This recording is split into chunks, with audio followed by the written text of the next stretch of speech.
BodyBags, where horror lies.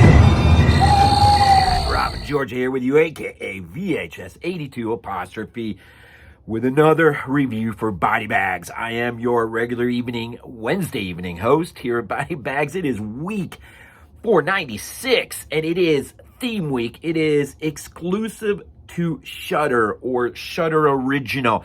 Anything and everything you're going to see this week is coming via Shudder. We might have seen the movie on there, like I did, or a physical media release that we might have picked up probably in Walmart or out in the wild in some other place, but generally speaking. And so here we are. I can't believe I'm the first one to fall into Dario Argento's 2022 return to form. I don't know. This is going to be really, really short. I don't want to get into any spoilers. It is giallo. Although things are laid out pretty clear in front of you, not in so different of a way than opera. Although I think it's closer to Cat o' Nine Tails.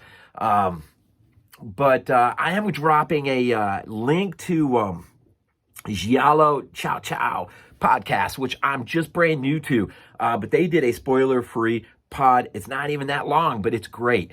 And so I knew I'd probably only get a chance to see it one time, as it is streaming, and the only place I have to stream is upstairs in my living room. So I did watch it, I think, Friday night. And so anyways, Argento, back. He's 80? Or just over. I would imagine most of us would agree the golden era, even with some minor flaws in there, perhaps.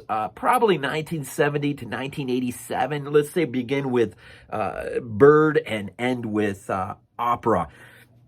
Anything post-opera, I wouldn't really consider that the golden era of Argento. Many would probably argue the last, but maybe worst in his filmography is Dracula 3D. I don't know, but I'll say The Stendhal Syndrome was a movie that I have seen not terribly that long ago. I believe I reviewed it here on this channel.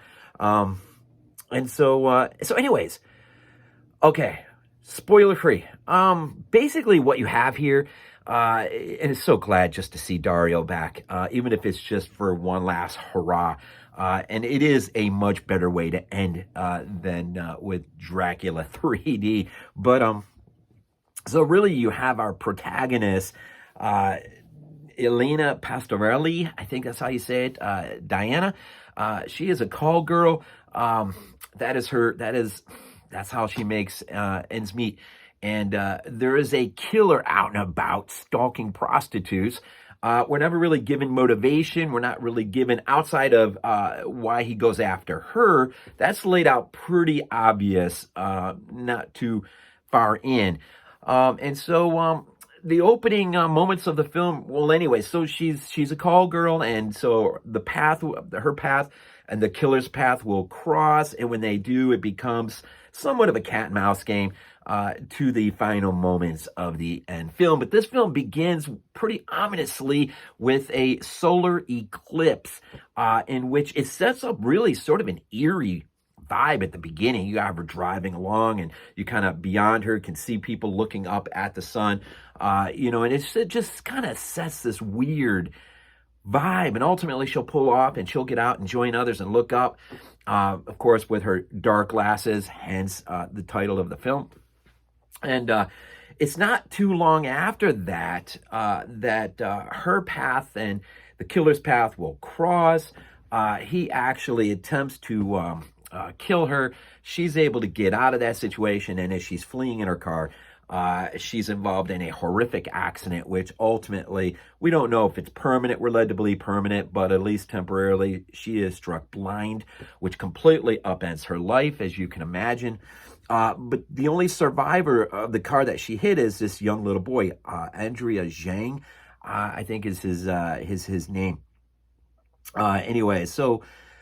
Ultimately, her and him, the young boy, will ultimately, their fates will come together and be somewhat intertwined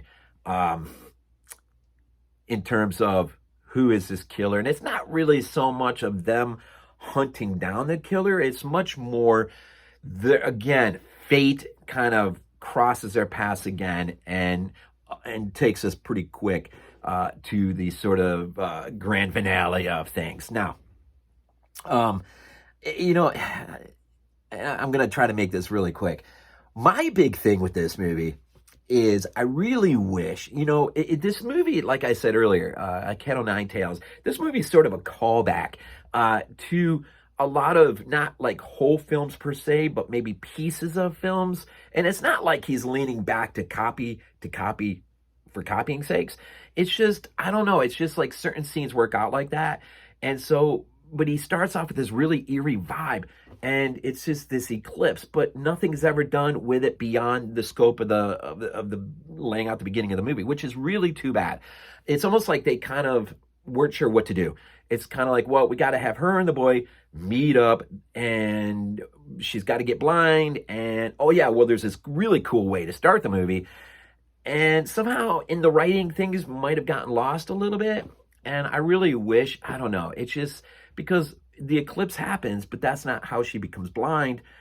And it sort of gets lost, and it's not, I mean, it's kind of stinks because it really could have set up an eerie vibe of not only laying out subtly, maybe perhaps motivations of the killer, perhaps it's just fate that's intertwining Diana's pathway.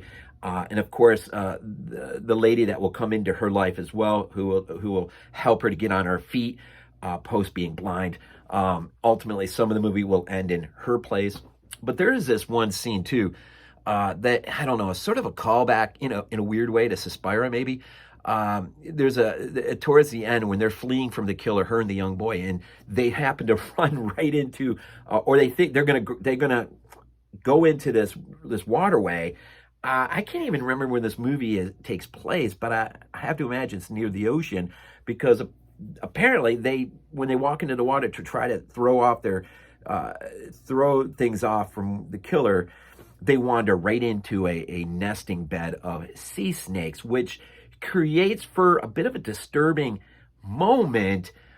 But beyond that, again, it's almost kind of like, it never reaches the intensity or the ferociousness, say, of the wire room scene in Suspira, or perhaps other major scenes from other films in the past. It's sort of like there's this weird heightened sense of this man is nightmarishly sucks kind of thing.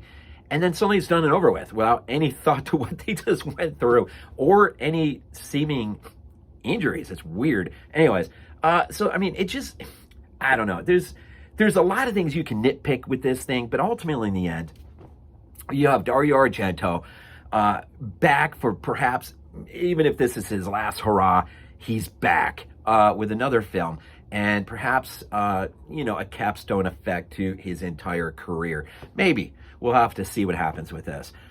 He is over 80. I don't know how much more he's got. You know, he's got how much fuel he's got in the engine, so to speak. But Farini and him reunite. Of course, Farini worked with him on Phenomena. He's also written screenplays for like The Church. Stavaletti is back with the effects, which are can be really good at times, man.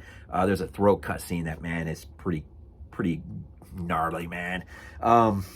And again, released on Shudder eventually. Yeah, I do want this in my collection. It is Argento in the end, right?